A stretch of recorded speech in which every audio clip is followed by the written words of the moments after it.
സംസ്ഥാനത്ത് ലോക്സഭാ തെരഞ്ഞെടുപ്പ് ചിത്രമായി 20 മണ്ഡലങ്ങളിലായി സംസ്ഥാനത്ത് ആകെ 194 സ്ഥാനാർത്ഥികളാണുള്ളത്. നാമനിർദ്ദേശ പത്രിക പിൻവലിക്കാനുള്ള അവസാന ദിവസമായ ഇന്ന് 10 പേർ പത്രിക പിൻവലിച്ചു. ഏറ്റവും അധികം സ്ഥാനാർത്ഥികളുള്ളത് കോട്ടയം മണ്ഡലത്തിലാണ്.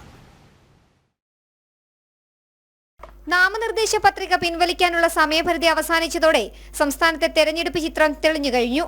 ആകെ 194 സ്ഥാനാർത്ഥികളാണ് പോർക്കളത്തിലുള്ളത്. 10 പേർ പത്രിക പിൻവലിച്ചു. ഏറ്റവും അധികം സ്ഥാനാർത്ഥികളുള്ളത് കോട്ടയം മണ്ഡലത്തിലാണ്, 14 സ്ഥാനാർത്ഥികൾ. ഏറ്റവും കുറവ് സ്ഥാനാർത്ഥികൾ ആലത്തൂരിലും, 5 പേരാണ് ആലത്തൂരിൽ മത്സരത്തിനുള്ളത്. ശക്തമായ ത്രികോണ മത്സരം നടക്കുന്ന മണ്ഡലങ്ങളിൽ പ്രമുഖ സ്ഥാനാർത്ഥികൾക്കെല്ലാം അപരന്മാർ മത്സര രംഗത്തുണ്ട്.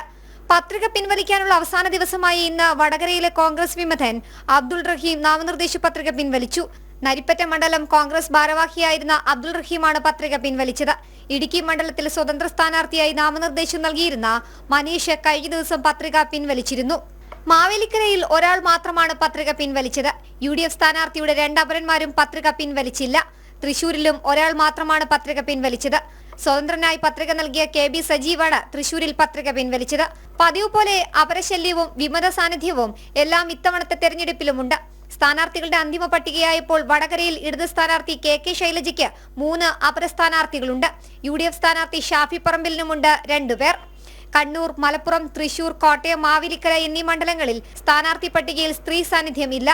ഏറ്റവും അധികം വനിതാ സ്ഥാനാർത്ഥികൾ ഉള്ളതാകട്ടെ വടകര മണ്ഡലത്തിലും. 4 പേരാണ് വടകരയിൽ മത്സരത്തിനുള്ളത്. ജനം, തിരുവനന്തപുരം.